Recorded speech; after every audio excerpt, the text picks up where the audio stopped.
안녕하십니까, 강영천입니다.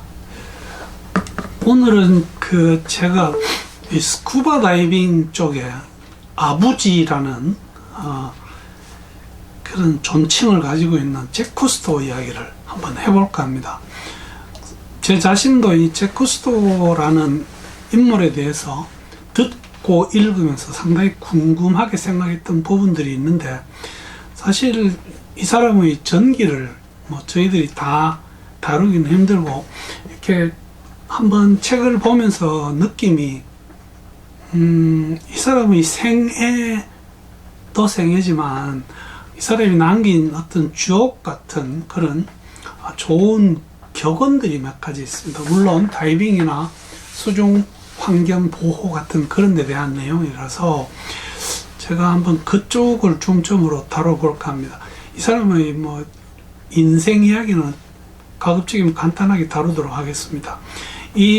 여러분 화면에 보고 있는 쿠스토가 쓰고 있는 빨간 비니, 이게는 테크니컬 다이버들에게는 지금 어떤 상징적인 그런 의미를 가지고 있습니다.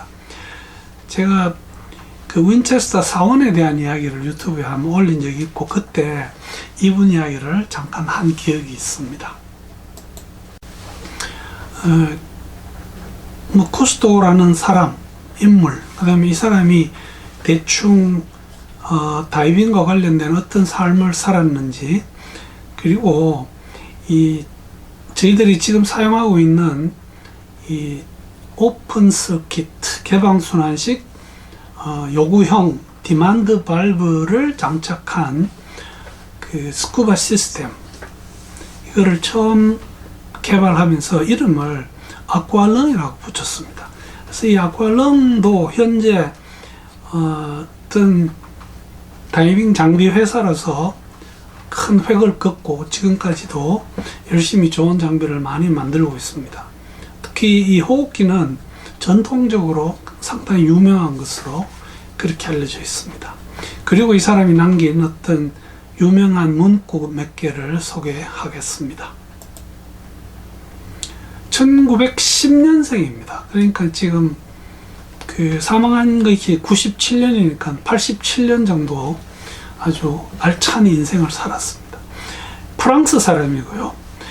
이 사람을 소개하는 어떤 위키피디아나 이렇게 들어가 보면 이 사람의 어떤 생애에 대한 표현을 오셔노그라퍼 이렇게 되어 있습니다. 해양 어떤 사진 영상학자 이런 의미를 가질 것 같아요. 제가 읽으면서 재밌게 느꼈던 것은 이렇게 유명한 사람도 옛날에 시몬 멜코이어라고 하는 아주 아름다운 부인과 살면서 아들 둘을 뒀습니다. 제가 여기에 부인들이라고 만든 이유는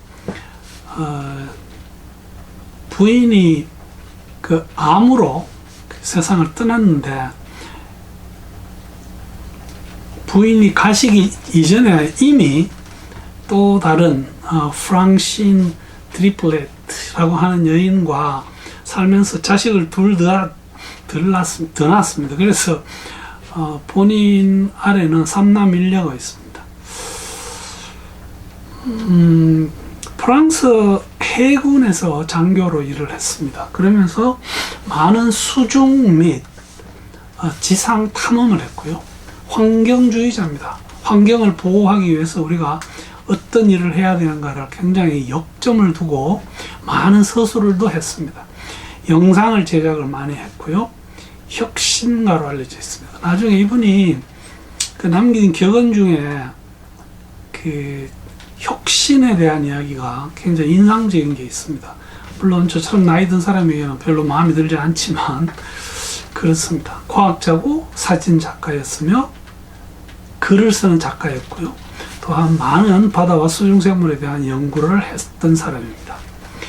에밀 가난과 함께 아쿠아렁이라고 하는 현대 스쿠버 시스템의 시조입니다. 그것을 만들어서 여러 개의 어떤 시제품들을 만들어내면서 그것으로 수중 세계를 열심히 탐구하기 시작했습니다.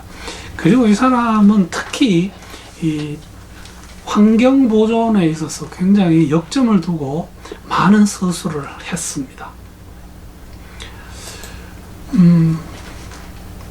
처음 다이빙에 접하게 된 것은 이 필립 베라는 아주 절친이 하나가 현대 저희들이 사용하고 있는 수영고글을 처음 고안을 했습니다. 그것을 빌려서 바다에 들어가면서 바다에 심취를 하기 시작했고요. 프랑스 해군 그 장교로서 정보부대에서 일을 하면서 많은 어떤 전쟁, 2차 대전에 공을 많이 세운 걸로 되어 있습니다. 이 사람 상해 쪽에서 어떤 유전, 그 다음에 일본의 정보 어떤 장교, 그 다음에 소련 같은 데도 파견이 돼서 해군으로서 일을 많이 했고, 그 부인이 91년에 암으로 사망했습니다. 상당히 예뻤다고 소문이 났는데, 돌아가시고 바로 재혼을 같이 살고 있던 분하고 했대요. 실제 저희들이 그 스쿠버라고 하는 것은 제가 아주 이 초기 유튜브에 스쿠버의 역사에 대해서 다룬 게 있습니다. 스쿠버 다이빙 역사에 보면 이 스쿠버라고 하는 어떤 장치를 처음 만든 사람은 이블러 브리우 이렇게 되어 있습니다. 저는 이 프랑스 쪽 이름을 읽기가 너무 힘드네요. 1939년까지 그걸 사용하다가 에밀 가난과 함께 이 쿠스토가 소위 말하는 아쿠아롱을 개발을 해서 이것이 현대식 디만드 호흡기 발의 시초가 되겠죠. 그 전에는 이 공기를 들어 마시고 내쉬고 하는 과정과 관계없이 공기가 계속 흘러나왔습니다. 그러다 보니까 실린더에 아무리 공기를 많이 넣어도 손실이 너무 많아서 오랫동안 다이빙을 할 수 없었죠. 거기에 디만드 발브를 붙여서 내가 흡입할 때만 공기가 나오고 그 다음에 차단되기 때문에 우리가 다이빙 시간을 훨씬 길게 가져갈 수 있었던 그게 바로 이 아쿠아렁이라고 하는 기계입니다. 이 사람은 그 사일런트 월드, 침묵의 세계라고 하는 그 물속 세계에 대한 저술을 1953년에 발간했고, 이것은 사실 나중에 다큐멘터리 영화로도 제작이 됐었습니다. 시마스라고 하는 단체가 있죠. Confederation Mondiale des Activités Subaquatiques. 이게 현재 수중 연맹인데 유럽 쪽에서 처음 이것을 만들 때 창설을 하는데 같이 참여를 했고, 이 사람이 한 6년인가 7년을 거기 상근 회장으로서 재임한 적도 있습니다. 쿠스토하고 떼어놓을 수 없는 것이 바로 이 칼립소라고 하는 배고요. 이것은 실제 움직이는, 바다에서 움직이는 연구실이었습니다. 이 배에서 많은 연구, 탐사, 그 다음에 모험이 이루어졌습니다. 그리고는 그 73년에 이 쿠스토 소사이어티가 시작하면서 해양생물 보존에 어떤 역점을 두고 일을 해오고 있습니다. 지금도 존재하는 걸로 알고 있습니다. 이 칼립소 배의 소위 부함장이 1972년에 헬기 그 날개에 맞아가지고 사망하는 끔찍한 사고가 생겼습니다. 그리고 이 1975년에 그 존 덴버가 만든 그 앨범 이름은 윈드송이고요. 거기에 칼립소라고 하는 노래를 하나 붙였는데 이게 그 빌보드 차트 2위로 올라가 있습니다. 제가 그 곡을 사실은 다운받아 가지고 좀 들려드리고 싶었는데 이게 또 저작권에 걸려 가지고 여러분들이 그 유튜브에 들어가서 존 덴버 그리고 칼립소 이렇게 쳐보시면 이 칼립소가 난파해서 나중에 싱가포르 항구에서 난파하기 전에 이 부함장의 사망에 대한 굉장히 그 안타까운 마음을 그 노래로 만들어 놓은 게 있습니다. 6월 25일 1997년에 심장마비로 사망했습니다. 6.25 때네요. 아쿠아렁 이야기입니다. 이 아쿠아렁은 처음 말씀드린 것처럼 어떤 스쿠버 시스템에서 디만드 밸브, 오픈 서킷을 채택한 최초의 스쿠버 시스템입니다. 이게 그 에밀 가난이라는 사람은 엔지니어였습니다. 그러나 지금 그 스쿠바에서 남아있는 자쿠스토라는 이름이 거의 유일한 이유는 이분은 계속 다이빙을 하면서 탐사를 하고 탐험을 하고 많은 지표를 남긴 사람이기 때문에 그렇습니다. 처음 사용한 것은 43년입니다. 여기 보면 그 아쿠아렁의 시제품들을 여러 개를 사용해서 실제 해양 탐험을 시작했다 이렇게 되어 있습니다. 말씀드린 것처럼 이 개방순환식 요구형 밸브, 디만드 밸브가 붙어 있는 스쿠바 시스템, 셀프 컨테인드 언더워터 브리딩 아파라투스 이렇게 되겠습니다. 아쿠아렁은 지금 그 큰 다이빙 장비 회사로 많은 장비를 제작하고 사업적으로도 굉장히 큰 회사가 되어 있습니다. 우리나라에서는 지금 이 아쿠아렁이 처음 들어올 때부터 그 다른 회사에서 이 아쿠아렁을 수입하다가 지금 현재는 제가 알기로는 다이브 자이언트에서 이것을 판매하고 있는 걸로 알고 있고요. 군대에 납품하는 회사는 아쿠아렁 코리아라고 하는 또 다른 회사가 하나 더 있더라고요. 찾아보니까. 어쨌든 이 아쿠아렁이 어떤 면에서는 스쿠바 장비 회사의 시초라고 할 수 있습니다. 이 잭 쿠스토가 남긴 많은 그 명언들이 있습니다. 사실 찾아보니까 뭐 거의 수백 개에 달하는, 그러니까 많은 책을 썼기 때문에 좋은 말을 많이 남겼습니다. 그 중에 제가 좀 인상적으로 느꼈던 거 몇 개만 소개시켜 드리겠습니다. 영어는 안 읽겠습니다. 여러분들이 직접 읽으십시오. 이 바다는 우리 모두를 통일시키는 하나로 만드는 뭐 그런 위대한 존재랍니다. 그리고 이것이 인류의 유일한 희망이라고 되어 있습니다. 그 영어 표현 중에 이런 게 있습니다. We are all in the same boat. 우리는 모두 같은 배를 타고 있다 라고 번역이 되지만 실제로는 지금 우리는 모두 같은 입장이라는 뜻이죠. 그래서 이 바다에 있어서는 이 표현이 이렇게 이미 있어 본 적이 없었다. 지금 현재 우리는 이 바다를 함께 보존해야 된다. 뭐 이런 의미였던 것 같습니다. 이게 제가 다이빙 공부할 때 저희 교과서에 실려 있었습니다. 그게 바다가 한번 이렇게 마법을 쓰면 인간은 영원히 거기서 벗어날 수 없게 된다. 이게 우리말로는 물뽕입니다. 저도 이 뽕에 뽕당해가지고 지금까지도 이러고 있는 것 같습니다.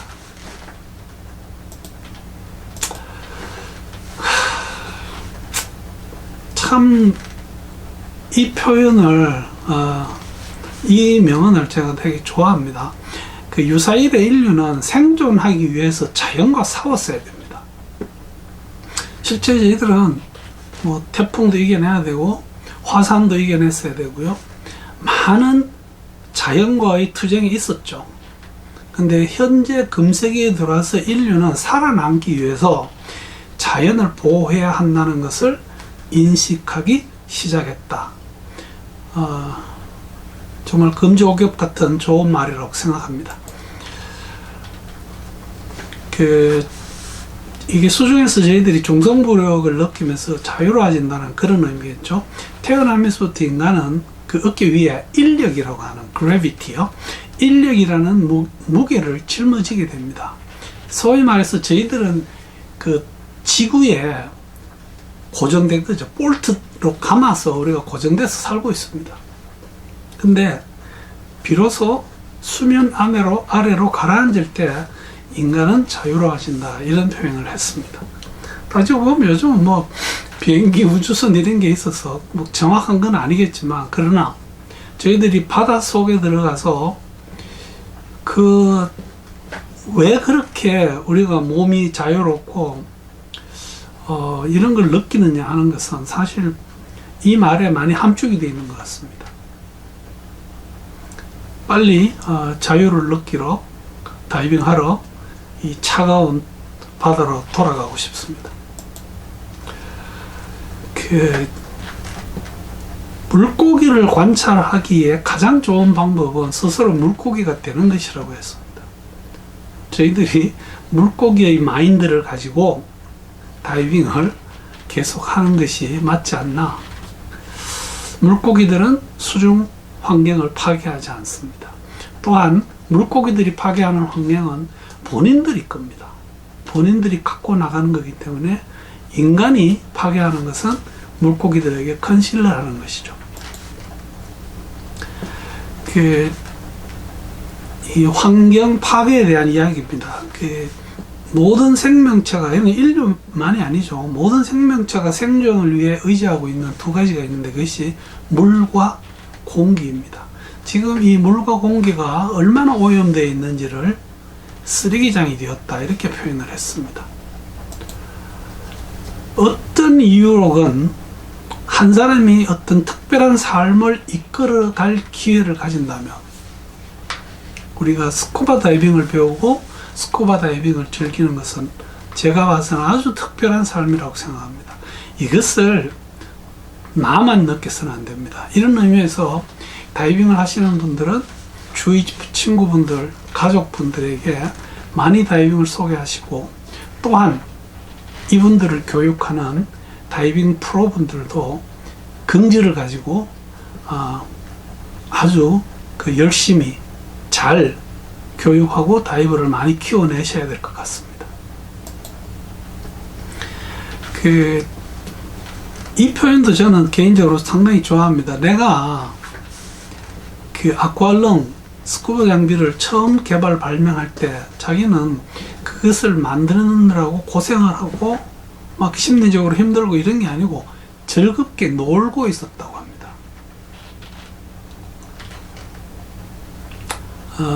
그래서 즐겁게 일하는 것, 즐겁게 노는 일이 이 세상에서 가장 중요한 일인 것 같다. 우리가 지금 하고 있는 일을 즐겁게 노는 것처럼 일을 한다면 어쩌면 지금보다 훨씬 행복할지 모르겠습니다.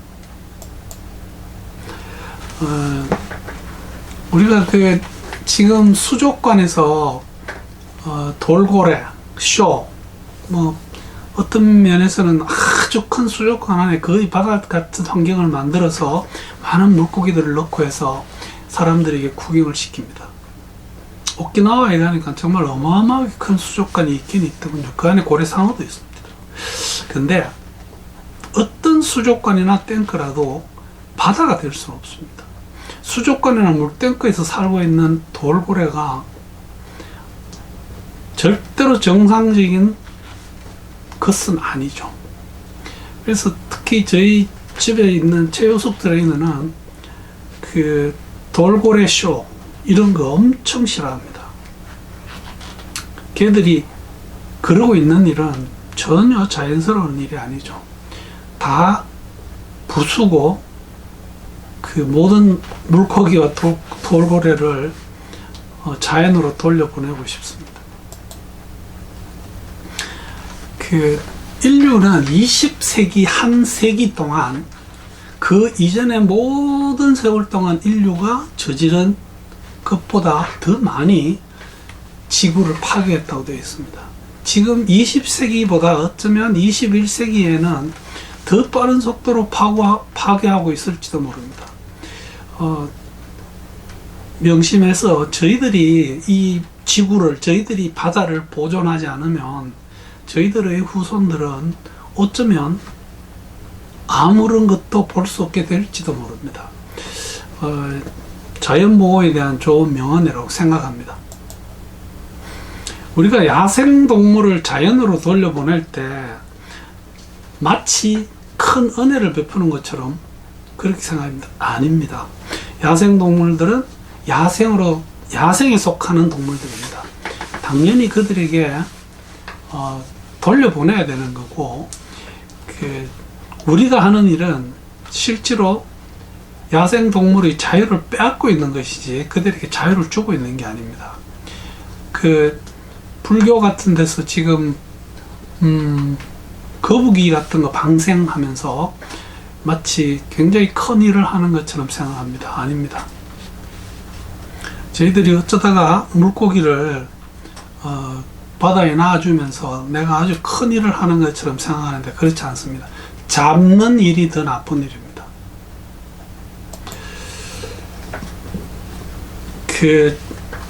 이게 상당히 가슴 아픈 이야기입니다. 이거를 쭉 다 읽고 설명하기는 힘들고 이렇습니다. 노인들은 지금까지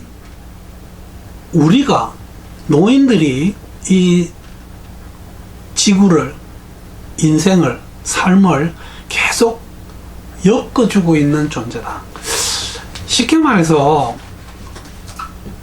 노인들이 지금까지 해놓은 일이 바로 너희들이, 젊은이들이 역류하고 있는 것의 뿌리라고 하는 건방을 떨고 있다, 이런 뜻입니다. 그러면서 우리는 경험이 많지 않느냐. 쿠스토는 이렇게 표현하고 있습니다. 경험은 변화하는 일에 대한 두려움을 가르쳐 준다. 경험은 상상력을 죽여버린답니다. 그리고 경험은 사람을 보수적으로 만든다. 내일 우리가 마주해야 하는 것은 상상력의 힘이지 과거에서 얻은 지혜가 아니다. 스쿠버 다이빙에서 어떤 혁신을 일으키면서 그 교육단체가 했던 말, 즉 우리가 교과서를 보다가 이게 디지털로 넘어가고 하면서 이런 말을 한 적이 있습니다. 혁신의 사자 등에 내가 올라타지 않으면 혁신이라고 하는 사자에게 물려 죽는다. 계속 꾸준하게 우리는 개발하고 혁신하고 발전해야 한다. 이런 의미로서 노인들이 너무 큰 소리 치지 말라고 하는 이야기를 하고 있습니다. 저는 절대로 큰 소리 치지 않겠습니다. 오늘 긴 시간 쿠스토에 대한 이야기를 좀 드렸습니다. 저는 이 쿠스토라는 인물에 대해서 다른 것보다 이 많은 명언들을 남긴 많은 서술들, 그 다음에 이 사람이 남긴 많은 어떤 수중 영상 같은 것들이 스쿠버 다이빙에 아주 큰 역할을 했습니다. 그래서 여러분들에게 간단하게나마 이 사람 이야기를 좀 소개하는 그런 영상을 준비해 봤습니다. 경청해 주셔서 대단히 감사합니다.